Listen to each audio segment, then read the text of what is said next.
이번 주 국내외 증시 회복세에도 시장 전반에 깔린 불안감은 변함이 없는 것 같습니다. 오늘은 EBS 투자증권의 우혜영 연구원 모시고 자세한 얘기 들어보겠습니다. 어서 오십시오. 안녕하세요. 자, 이 시장에서는 지금 미국 시장은 이틀째 급등세를 보였지만은 그 내부를 들여다보면 여전히 불안감이 있는 것 같아요. 특히 크레딧 스위스 문제, 이거 얘기가 좀 많이 회자되던데요. 네. 어떻습니까? 네, 말씀해주신 것처럼 크레딧 스위스 문제가 사실상 좀 자본 건전성에 대한 우려가 높아짐에 따라서 이제 그 CDS 프리미엄이 급등을 한 바가 있었죠. 이로 인해서 금융시장, 특히 주식시장이라든지 채권시장 같은 경우에도 변동성이 확대되는 데 기인을 했었는데요. 대부분의 전문가들은 이제 크레딧 스위스와 같은 사태 때문에 리먼과 같은 사태로 이어진다기보다는 오히려 16년도에 도이체방크 사태와 좀 유사하다라고 평가를 하고 있습니다.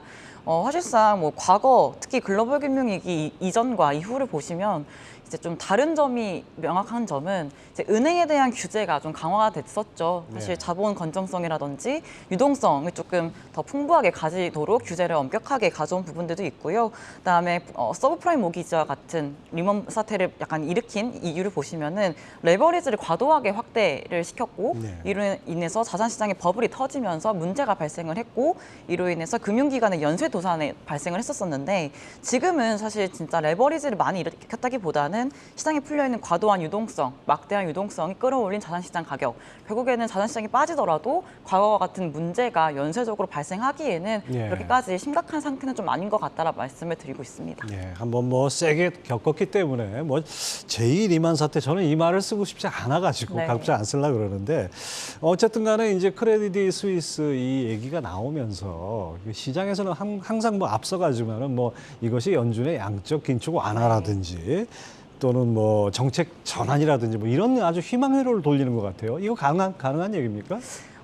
일각에서는 좀 바라는 것 같아요. 연준이 좀 정책 스탠스를 조정을 하면은 결국에 좀 긴축의 강도가 약화되기 때문에 이로써 좀 주식시장의 반등을 좀 나타나지 않을까라고 기대를 하고 있으신 분들도 있으실 텐데 지금 당장은 연준의 정책을 바꾸기에는 상황이 경제적인 상황도 그렇고 금융 여건도 그렇고 녹록지가 않다라고 평가를 하고 있습니다. 더더군다나 지금 연준에서 위원들의 발언들을 보시면은 이제 물가에 대한 얘기들을 계속해서 하고 있는 상태입니다. 그렇죠. 물가가 여전히 높고 연준이 도달하고자 하는 2%의 물가 안정을 달성하기에는 여전히 조금 물가의 상방 리스크가 남아있다는 얘기를 하고 있고요. 이로 인해서 연준 역시는 계속해서 2%를 달성하기 위해서 기준금리 인상을 해야 된다. 추가적인 조치가 필요하다라고 얘기를 하고 있는 모습들을 보면요.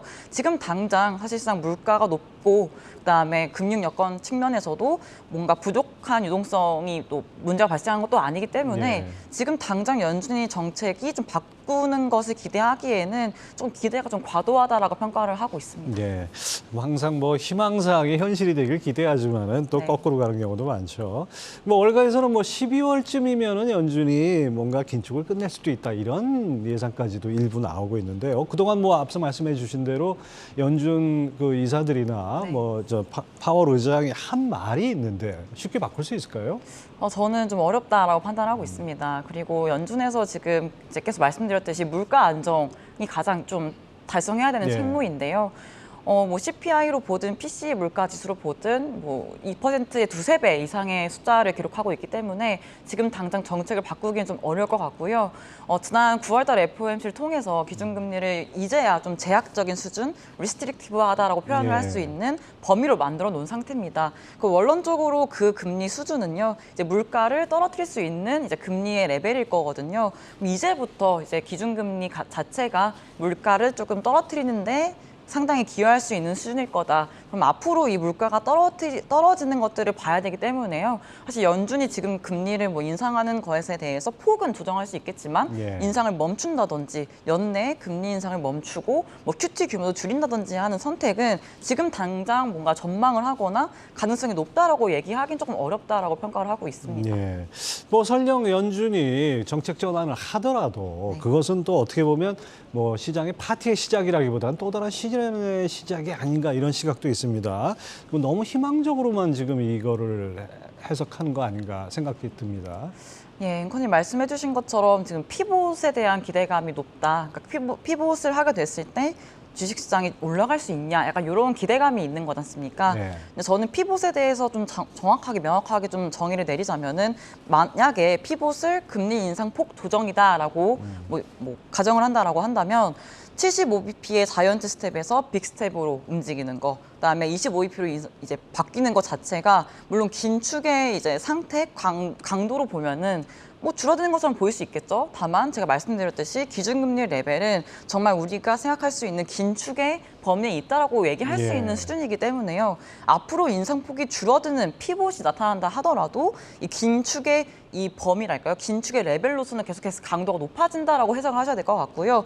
인상폭이 조정이 된다라고 해서 연준의 스탠스가 긴 축에서 조금 중립 내지는 완화로 바뀐다라고 평가하시면 안 될 것 같아요. 근데 만약에 이 피봇을 금리 인상 뭐 중단이다라고 얘기를 만약에 하시거나 이제 인하까지도 만약에 정의를 하신다라고 한다면 지금 연준에서 물가 때문에 금리를 인상을 하고 있다. 물가가 저희 높아서 연준은 갈 길이 멀다라고 얘기하고 있는 상태인데 갑자기 연내에 피봇을 얘기한다라고 한다면 그만큼 경제 상황이 너무나 안 좋고 물가 잡는 것을 포기할 만큼 경제가 너무나 안 좋다라고 해석을 하셔야 될 것 같아서 연준의 피봇을 어떻게 해석을 하든 간에 사실상 좋게 저는 해석을 하기가 어렵지 않을까라 말씀을 드리고 있는 거예요. 그래서 말씀해 주신 것처럼 조금 피봇에 대해서 너무나 긍정적으로 보고 있는 측면이 조금은 많은 것 같다라고 평가를 하고 있습니다. 네, 지금 이 분위기가 마치 그 8월 달에 잭슨홀 그 제롬 파월의 그 발언 이전 상황하고 비슷한 거 아닌가요? 그때도 상당히 네. 기대가 높았지 않습니까? 그렇죠. 잭슨홀에서 조금은 연내라든지 좀 인상폭 조정 시점에 대해서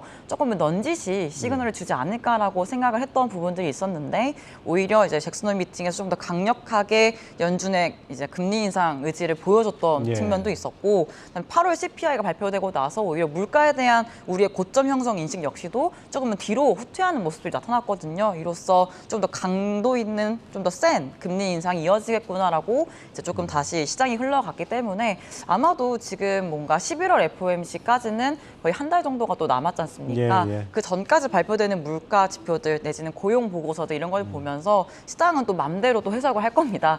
만약에 고용 보고서가 조금 부진한다든지 물가 지표가 고점을 또 형성했다라는 거에 자신감을 실어주는 지표가 나왔을 때 연준이 연내에 좀 인상폭을 조정하겠구나라는 생각이 강해질 수도 있고요. 그러면 시장에서는 또 증시는 또 상승을 할 수 있겠죠. 다만 11월 FOMC에서 예상과 다르게 또 강력하게 인상을 이어나가겠다. 아직은 물가에 대해서 고점 형성을 해서 빠지고 있다. 내지는 물가 안정 목표로 달성하기에는 조금 부족하다라고 느낀다라는 얘기들을 한다면 또 시장은 또 하락하거나 하겠죠. 예. 네. 앞서 제가 오프닝에서도 말씀드렸지만 과도한 기대 이것도 네. 사실 금물이고 과도한 낙담도 금물인데 네.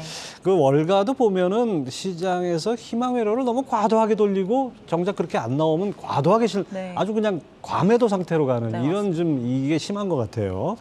자, 하지만 이제 11월 FOMC 앞서 말씀하신 대로 패드워치에서는 0.75%포인트 인상, 이 자이언트 스텝 확률이 63%로 점치고 있어요. 그러니까 시장 기대하고는 좀 다르게 냉정하게 보면 여전히 계속 자이언트 스텝으로 갈 것이다라는 예상이 우세한데요. 어떻게 보십니까?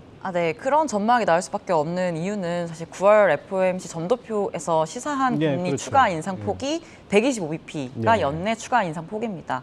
그럼 남은 회의가 11월 FOMC와 12월 두 번이 남았는데 요거를 예쁘게 이렇게 분배를 하려면 네. 75와 50을 인상하는 방향이 그렇죠. 가장 가능성이 높아 보이는 시나리오다라고 생각하시면 될 것 같고요. 이것 때문에 지금 CME 패드워치에 올라와 있는 인상폭에 대한 가능성은 75에 조금 더 높은 가능성을 좀 베팅을 하고 있는 상황인 거고요. 다만 저는 CME 패드워치 데이터가 물론 향후 연준의 금리 인상에 대해서 조금 예상을 할 수 있다라고 보는 지표가 될 수도 있지만 저는 오히려 지금 시장 금리가 이렇게 올라와 있고 하락하고 있고 이런 거에 대해서 조금 더 해석을 할 수 있게끔 만들어주는 지표다라고 보고 있어요. CME 패드워치 지표가 지금 60%가 75bp라고 해서 75bp 인상을 바로 하는 것도 아닐 수 있거든요. 왜냐하면 전후로 이제 FOMC 전후로 CME 패드워치 데이터가 막 급변할 때도 있어서요. 그래서 아마도 제가 생각했을 때는 지난 9월 FOMC 기자회견에서 파월 의장이 어떤 얘기를 조금 했었냐면요. 점도표에서는 미디언 중간의 그룹이 이제 125bp 인상에 대한 얘기를 했지만 또 중요한 또 상당 부분의 그룹은 100bp 인상에 대한 얘기를 하고 있다는 얘기를 했습니다.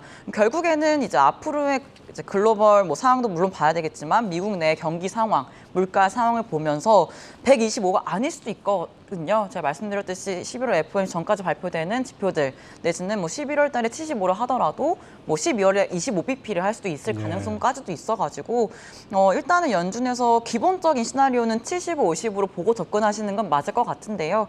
그것보다 더 강한 인상폭이 나오지만 않는다면요, 제가 생각했을 때는 뭐 금리도 그렇고 주식도 그렇고 뭐 폭락을 하건 주식이 폭락을 한다든지 금리가 급등한다든지의 상황은 사실 제한적일 수 있다라고 말씀을 드리고 있습니다. 예.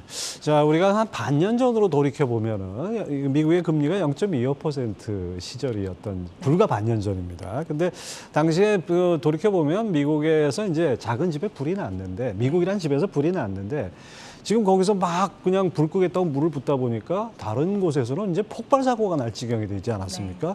그러니까 연준이 미국 경제에만 초점을 맞추고 이렇게 이렇게 금리를 인상하다 보니까 이 강달러가 킹달러가 돼버리고, 이것이 다른 세계 전반에 아주 커다란 짐이 되고 있는데, 이런 부분에 대해서 연준의 어떤 정책 변화 가능성은 없을까요?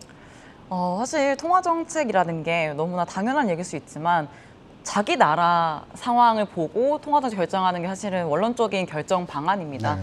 그 연준 위원들도 얘기를 했지만, 말씀을 하고 있지만 미국의 기준금리 인상에 따라서 발생한 강달러가 지금 나타나고 있는데, 그럼 여타 국가들의 중앙은행들은 더 강하게 긴축을 해야 된다는 얘기를 하고 있어요. 네. 그러니까 그만큼 지금 연준은 사실 미국 내 물가 안정에 가장 총력을 총동원을 해서 정책을 펴고 있는 상황이기 때문에요.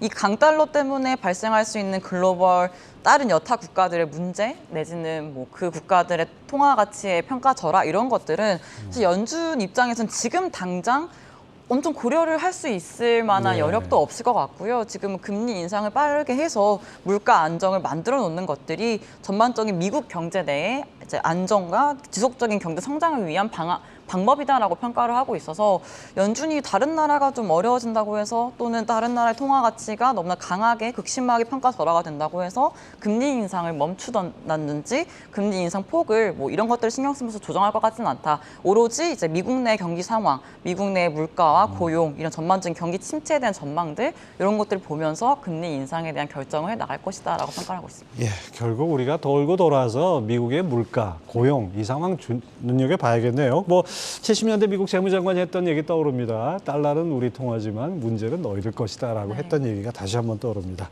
자, 오늘 말씀 잘 들었습니다. 예, 이베스트 투자증권의 우혜영 연구원 함께했습니다. 감사합니다.